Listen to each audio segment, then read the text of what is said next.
Ladies and gentlemen, boys and girls, it is your friend, your homie Damien Howard here with another Village Talks recording.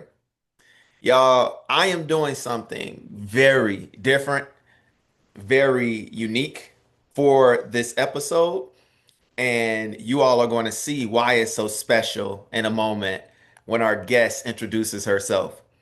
What we're doing, which we should be doing way more of for this particular segment, is we actually have the voice of a young person amplified as our special guest. We are literally saying in this conversation, with us constantly talking about the power of the village to support young people. Listen, we cannot forget that the young people themselves are an integral part of that village, if not the most important components to help us to understand how they navigate life. Psychologically, what's going on in their headspace. Academically, what does it take to help them to learn study skills and habits and go to school prepared to get what it is us teachers are trying to stuff into their brains and into their psyche and all of the things we do as educators. So,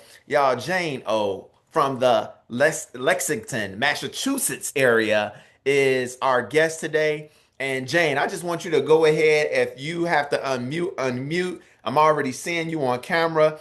Introduce yourself. Let our listening and viewing audience know a little bit about yourself.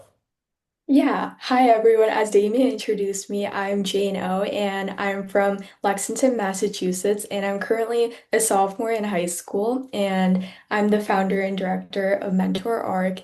And I started MentorArc in freshman year after seeing how mentoring is really impactful in the lives of the youth, and I saw that mentoring firsthand can really transform a student's experience in not only academics but also their experience and growth in life.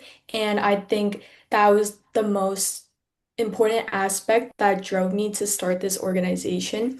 And yeah, and we currently serve over 100 students worldwide across 6 countries. And I'm truly amazed by the work we do as well and the really impactful work that our student leaders currently are a part of. Yeah, so Jane, you talk about how you experienced or understood that mentorship has power. That is where I want to park for a moment and literally hear you tell that story. Was it a personal story of you being mentored? Was it you seeing some things that peers in your environment were going through and somebody stepped in to walk alongside them and help them? How did you learn of the power and potential of mentoring? Yeah, I actually have both the experience of being mentored and also mentoring. So I mentored a student in Indonesia, and he was a second grader. Through the 10 sessions I had with him, I was able to see how the help really helped him improve in his English skills. And that really was close to my heart because I really enjoy giving back to the community, and seeing that firsthand and allowing students to grow really inspired me to continue mentoring younger students. And also, I was mentored by an adult as well. So, throughout middle school, I had a tutor, which she mentored me as well through various things. And she also provided me the emotional support. And I think that was a really important factor because at the end of the day, it isn't only about academics, but it's also about having the emotional and mental support and knowing that there is someone that has been in your shoes and that understands you and can hear your voice. Hmm. So talk to us a little bit about your mentor matching. I know a part of what you all do is, Jane, you're at a point where you're looking at all of these spreadsheets and you're seeing mentees come in that are interested in getting mentors and mentors from your different chapters who are showing an interest and showing up to mentor others. So I'm gonna put a hypothetical out there, right?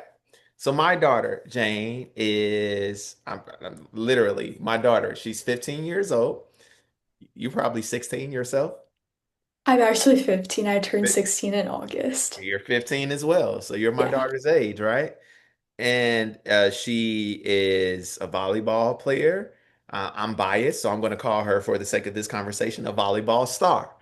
And my daughter is again, I'm biased, but she's smart. She does well in her classes.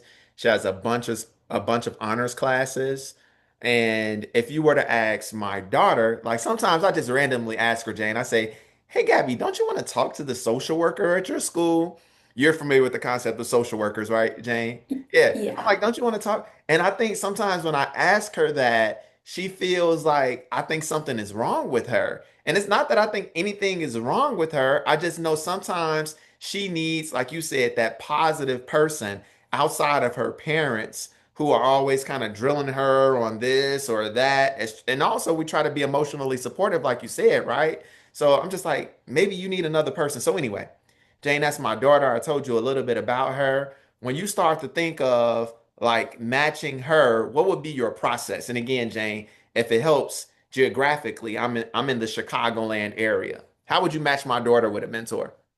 Yeah, so definitely first we will try to look if there's already a chapter in Chicago because we have this chapter system so that it's more close to home and local. But if there isn't a chapter in your area, then we look to other chapters where we can try to find mentors her age or yeah, if she wants to mentor others, she can also have that option. So we also have this international pairing. So we can also pair mentors in the US with mentees in other countries or vice versa. So that would be our process. And yeah.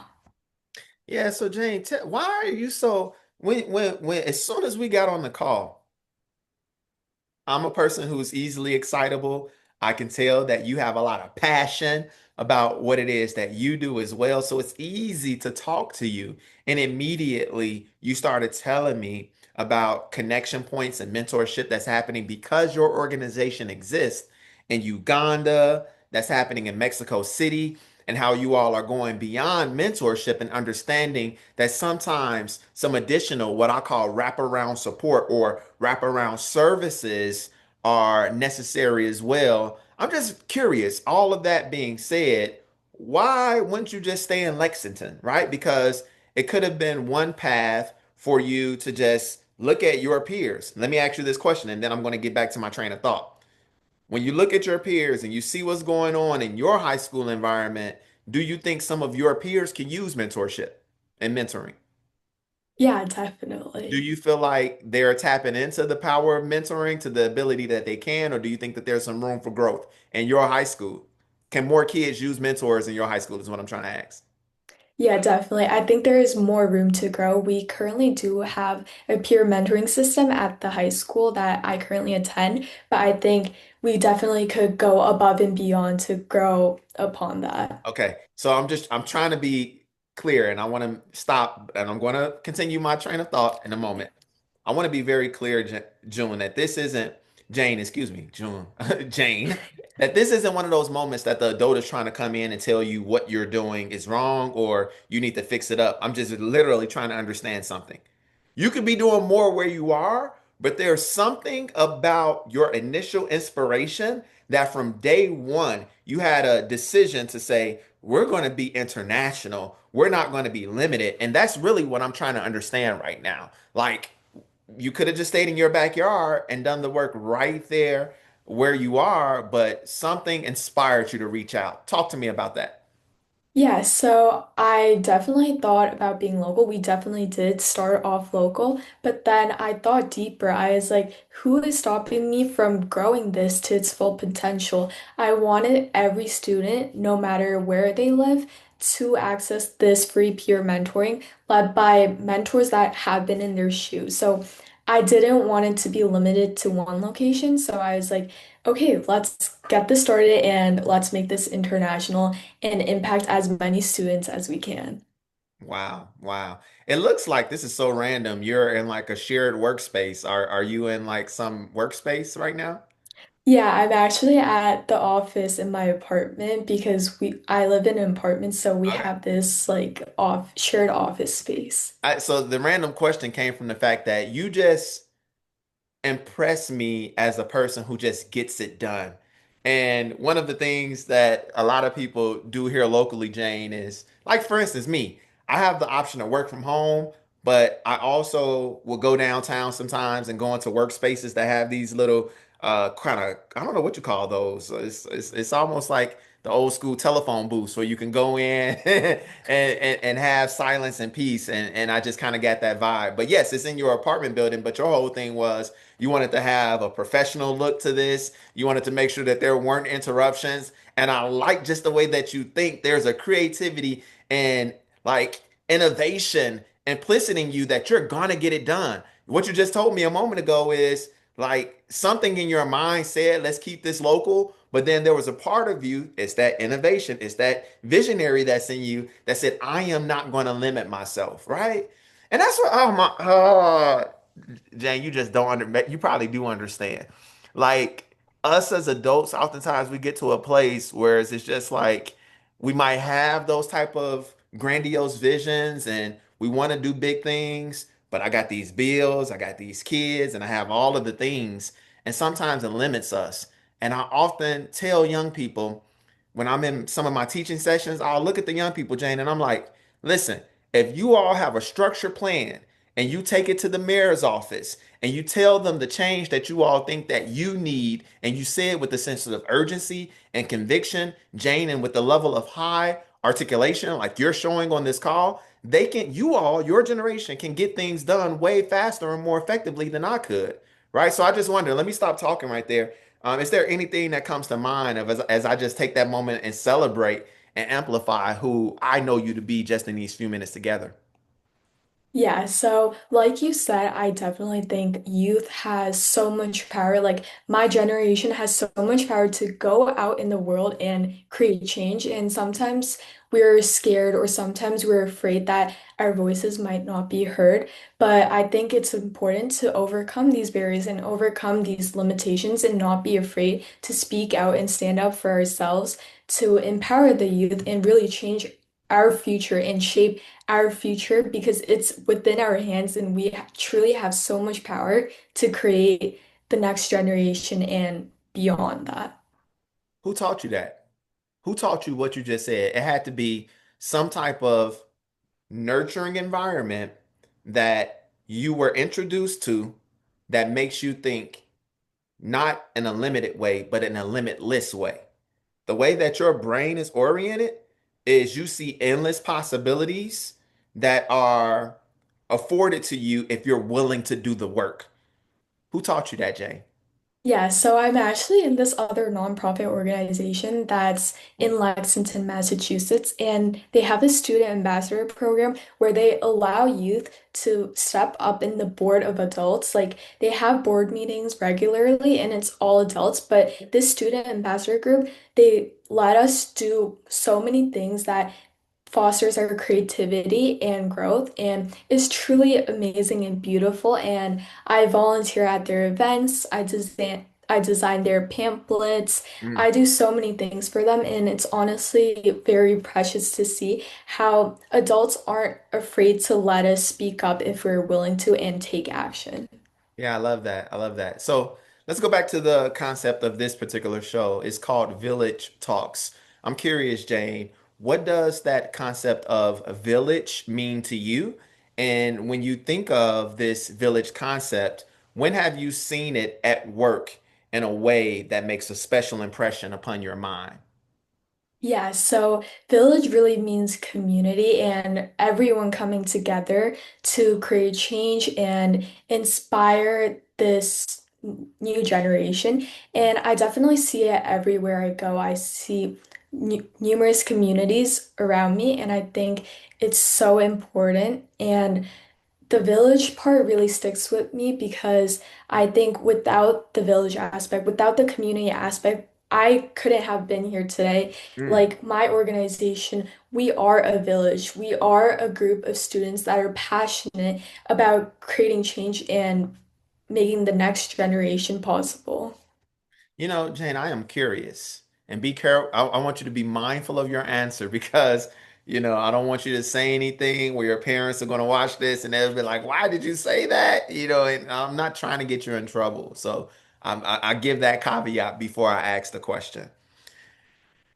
Politically, we're in a climate whereas, diversity, equity, and inclusion, as far as like overtly calling things DEI or saying initiatives, are DEI influenced, that maybe, that isn't as celebrated or opportunistic as maybe it has been in the past. Yet and still, I think Jane, me as the podcast host, and you as the guest, are just kind of like a real life example as far as like everybody in their like unique ways, regardless of race, regardless of gender, regardless of age, or any of those things, have a part to play in this village concept in order for America to be as great as it can be, for our communities to be as great as they can be. Like diversity is kind of important. So I'm showing my cards there and I'm sharing that I believe diversity is important. And I wonder with your organization or with you just as a human being, like, is diversity something that's important when you think of this village concept? Yes, most definitely. I think diversity is the most important aspect. And within my organization as well, we welcome everyone, regardless of gender, regardless of race. And I think diversity is very important, and that shouldn't be a barrier within the village concept and within our community. I think within our community, it's so important to welcome everyone and come together as a community to understand that we have so much power capable within us, and we shouldn't let these differences hold us back because at the end of the day, we're all human. Yeah, I love it. I love it. So let's switch gears here a little bit. When you do work across the world, you probably experience and see poverty in different ways than we see it here in America. There's probably a level of poverty, maybe that you've even seen with some of your mentors, mentees, whoever it may be. That's just different and even in some cases potentially more extreme. So tell us a little bit about why you all said, yeah, mentorship is good, but you all are starting to send care packages to some of the families involved. What inspired that? Yeah, so I saw that free peer mentoring did help, but I wanted to go even beyond that because the community we serve in Uganda, the children do not have parents and they are currently living in poverty. And just looking at these students, it really made me think that I could do more things to help them besides free peer mentoring, which was school supply kits. So allowing these students to actually have notebooks in their hands while learning, I thought that was more important, and I think that was a greater way to leverage the impact because I think our organization has so much capability to serve these students that don't have as many resources as we do. And yeah, I think it was just really important for us to think beyond the mentoring aspect and also thinking about how can we really transform the lives of these students and how can we be there to support them with resources even though we're not actually there in person, but sending these school supply kits in carts that we make, I think really helps us to be there in spirit and kind of tell them that you do have a mentor and you are heard for who you are. Yeah, so when you are working with African youth in Uganda, it could be African American, young people on the south side of Chicago. It could be Caucasian, or white kids from Utah, wherever it is. Like in any of those instances, those might be kids from a different cultural experience than what you have. What I again sense in what you're saying is that I don't care if there's difference. I don't care if culturally we might not understand each other. Even sometimes there has to be language barriers, right? Whereas, even if everybody is speaking English. There might be different dialects and things of that nature. So, what do you think, Jane, is unique about your generation that y'all are just so quick to see past color, to see past cultural difference, and even language differences, and say, listen, like you said earlier, like we all need each other, like we're all human. I think again to compare kind of adults and young people, sometimes we as adults we can say that, but based on the way we were raised, based on my lived experience, Jane, I grew up on the south side of Chicago. My church was all black, my school was all black, my community was all black. So when I kind of was introduced to spaces that were not all black, that was like a culture shock to me. I'm just like, whoa, whoa, like, wait, who are these people? Like, they're all speaking English, but I'm like, what are they talking about? Like, you know what I'm saying? The way that they talk felt different. And I just always felt like the other early on in my experience being introduced into spaces where people looked different than me. They shopped different than me. They walked like, you know what I mean? It was a lot of difference. I don't think you all shy away from difference. And might I even say, it seems like y'all run towards it and embrace it. Why is that the case? I think that's the case because we just have so much passion, curiosity, Mm, and this passion to change the world. I know mm. it's kind of like very big, but we are quite literally changing the world. And I think we definitely don't allow these barriers to stop us. And instead, we run past the barriers, we run over the barriers. So you see a big old wall kind of like this behind you with real bricks and not these little fake whatever design I have behind me. And y'all just plow through that thing. I love it. I love it. So, what do your parents think about this? Yeah, my parents definitely at first they were like, you don't have that much leadership, like you don't have that Oh, much wow. experience. How are you going to kind of leverage this organization to make an impact? And over time, at first I definitely did have failures. Like I did have trouble outreaching to communities and expanding, but over time and consistency, I was able to grow this organization. And now my parents are like, wow, you are really capable. And I think they also realize that this generation is so capable of doing so much for the future and also within society.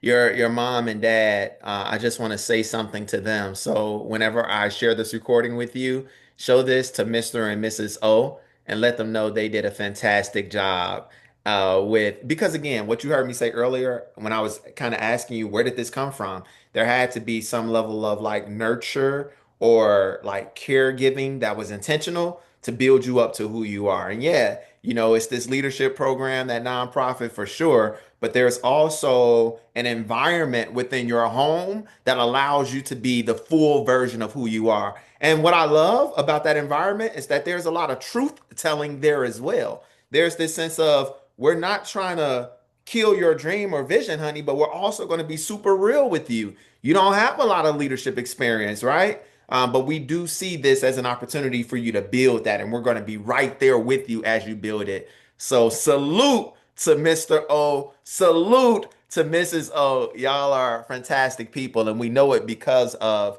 your daughter who is here with us today. So, Jane, we're at a particular point in our segment where, figuratively and from a place of your imagination, I am passing you your magic wand. And basically, as you wield this wand, you have it in your hand, you have it in your imaginative mind's eye. What are you going to do with this wand to impact positive change in the world? So I'm just really trying to get a clue and get further insight into your unique passion. If you had this one opportunity to point this wand into the world and see something positively impacted, what would that be? Yeah, so I would actually have so many things, but with the magic wand, I would definitely want to kind of tackle the barriers of educational inequality because at the end of the day, I am very passionate about education and sociology. So I think with the magic wand, I will try to even further impact more students and kind of really tackle this idea of educational inequality because I want to ensure that students worldwide, regardless of zip code, regardless of income regardless of these differences, that they are able to have the resources and support to thrive and reach their full potential. So the beautiful thing about what just happened is Jane, as a youth representative and a founder of a mentoring organization, namely MentorArc. Real quick, Jane, where can we find your organization Yeah, online? so we have our website, which is www.mentorarc.org, and we also have Instagram and TikTok, and their usernames are mentor.arc. So you can find us on pretty much all of the social media platforms. All right, all right. So you all go and find Mentor Arc right now. Go online. Is there a place where folks can donate to your work as well? Are you a 501c3 yet? Yeah, we are a 501(c)(3), so we actually have a GoFundMe set up, and that can be found in our Instagram bio. All right, all right, all right. Jane, I am going to commit to making a $50 contribution. I want to make sure that I do it today. If I don't, I'm sure that you will reach back out to me and say, Damien, where is my money? So don't hesitate to ping me if you're not seeing it. And yeah, I should do much more in the future. I probably will. Especially thinking of some of the tech stuff that we're doing. I'm already thinking about how we could leverage what we have to be of support to you. But my point is this, that is literally me trying to do a real small thing to affirm you the same way I said a salute to your parents. I'm just so grateful for meeting you today. And yeah, I'm gonna find a way to get my daughter on you all's mentorship platform and yeah, so that she can reap the benefit of what's going on in that space. So what I was saying earlier is that, listen, ladies and gentlemen, our Village Talk guest, like this, I don't even need to say was amazing. This was a refreshing opportunity from us to hear from you perspective on this segment and be reminded that if we're doing anything about and for young people, that we can't do that without young people. Anytime when we get an opportunity to hear them give their own perspective of a thing, it's so refreshing. It's going to be so informing. And if we sit back and we not be so pompous or arrogant about it, there's some things for us to learn. So, Jane, I want to say thank you for teaching us today. Thank you for being the educator. And thank you for what it is that you're doing. You said it earlier, and I hope you believe it when you say it. Keep saying, matter of fact, do you do morning affirmations, Jane? No, I actually don't. I encourage you to have a morning session tomorrow. And if you want to continue, that's on you. And literally, if you don't say anything else, I want you to speak into your own life and remind yourself what you told us today. You said our work. And matter of fact, I want you to personalize it. I am changing the world. I am making an impact on the world. I am bringing transformation to youth around however you say your affirmation. I think that there is going to be power and you waking up tomorrow morning and reminding yourself of really how dynamic you are. Jane, real quick, I know you said you're interested in sociology and I think you said education as well. Um, in 6 years, what is Jane going to be doing? Yeah, I definitely want to take on a position where I'm helping youth as well. So I don't really have a career in mind currently, but I definitely want to serve the youth and continue to look at my surroundings and take action. All right. So the reason a moment ago, Jane, that I was trying to talk to our village guest is because I wanted to get that out of the way and give you the final words. So if there is any final encouragement, any last thing that you will want to say from your unique perspective and your unique seat, you have the final word. Go ahead. Yeah, so this is to all the youth out there. Don't be afraid to take on your passion and really look at your surroundings and see what you can change. Don't be afraid. Don't be afraid of the boundaries. Don't be afraid of the limitations, but really tackle these barriers with your curiosity, with your creativity, and with your power. Wonderful, Jane. Thank you for being our guest, okay? Yeah, thank